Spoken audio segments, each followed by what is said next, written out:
Lagi batuk, Pak? Iya dong, Pak. Maaf, Pak. Kalau lagi batuk, ada tata caranya agar tidak menularkan ke orang yang lain. Mari saya jelaskan.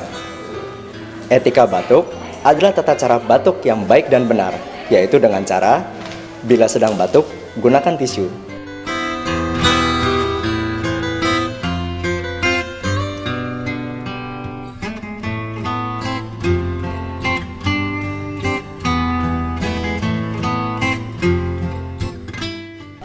Bila sedang sakit batuk, selalu gunakan masker.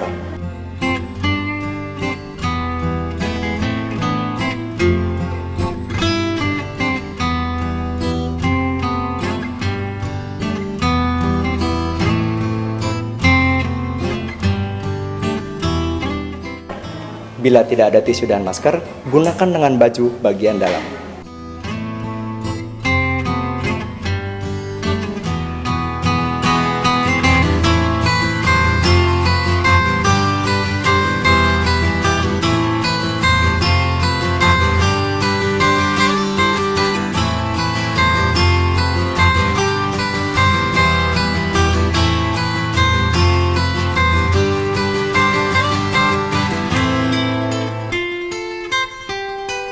Lakukan etika batuk dengan baik dan benar.